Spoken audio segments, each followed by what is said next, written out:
Hi అండి, welcome to Pavithra's cookbook. ఈరోజు నేను మీకు ఒక బ్రేక్ఫాస్ట్ రెసిపీని చూపిస్తున్నానండి. అదే రాగి దోశ అండ్ చట్నీ అండి. ఈ దోశని ఇన్స్టెంట్గా తయారు చేసేసుకోవచ్చండి. ఫెర్మెంటేషన్ అనేది అస్సలు అవసరం లేదు. అందుకోసం ఒక మిక్సీ జార్లో 1 కప్పు పచ్చి కొబ్బరి తురుముని యాడ్ చేసుకోవాలి. అందులోకి 2 టేబుల్ స్పూన్ల పుట్నాల పప్పు, రుచికి సరిపడా ఉప్పు, కొద్దిగా బెల్లం యాడ్ చేసుకుంటేనే ఈ చట్నీ చాలా టేస్టీగా ఉంటుందండి. రుచికి సరిపడా కారం, రెడ్ చిల్లీస్ అయినా యాడ్ చేసుకోవచ్చు, చిల్లీ పౌడర్నైనా యాడ్ చేసుకోవచ్చు. తగినంత చింతపండు అన్నీ యాడ్ చేసుకొని ఫైన్ పేస్ట్ లాగా బ్లెండ్ చేసుకోవాలి. ఇప్పుడు అందులోకి మనం సన్నగా చాప్ చేసి పెట్టుకున్న ఒక ఉల్లిపాయని యాడ్ చేసుకోవాలి. ఇది కచ్చా పచ్చాగా బ్లెండ్ చేసుకోవాలి. ఉల్లిపాయలు మరీ స్మూత్గా బ్లెండ్ చేసుకోకూడదండి, కచ్చా పచ్చాగా బ్లెండ్ చేసుకోవాలి.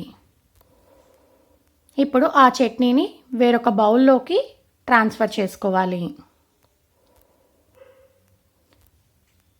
ట్రాన్స్ఫర్ చేసుకొని తగినంత వాటర్ని యాడ్ చేసుకొని మనకు కావాల్సిన కన్సిస్టెన్సీలో మిక్స్ చేసుకొని పెట్టుకోవాలి.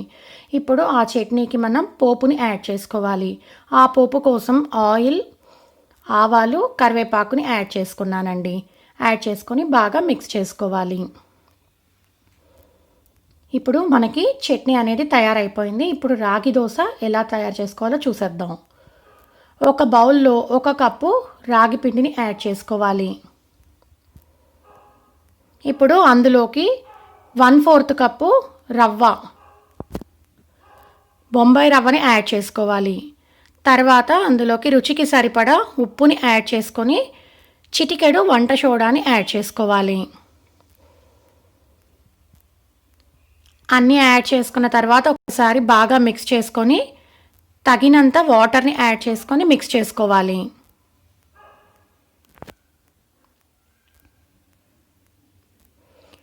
మనకి ఈ దోశ పిండి అనేది పోరింగ్ కన్సిస్టెన్సీలో ఉండాలండి, కాబట్టి తిన్నగా మిక్స్ చేసుకోవాలి.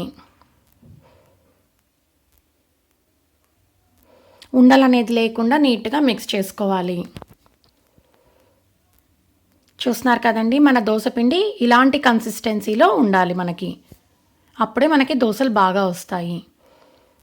ఇప్పుడు ఒక హాట్ తవా మీద ఆయిల్ అప్లై చేసుకోవాలి. ఇలా ఆయిల్ని అప్లై చేసుకున్న తర్వాత మనం ప్రిపేర్ చేసి పెట్టుకున్న ఆ రాగి దోశ బ్యాటర్ని యాడ్ చేసుకోవాలి. చూస్తున్నారు కదండి, పోరింగ్ కన్సిస్టెన్సీ ఉంటే మనం దోశలు ఇలా ఈజీ. తర్వాత కొద్దిగా ఆయిల్ని యాడ్ చేసుకొని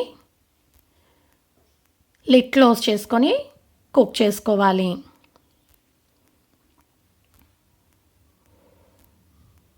ఇప్పుడు మరొక వైపుకి టర్న్ చేసుకొని 2 వైపులా కుక్ చేసుకోవాలి. మీరు కావాలనుకుంటే ఇంకాస్త ఆయిల్ని యాడ్ చేసుకోవచ్చు, లేకపోతే స్కిప్ చేసుకోవచ్చు.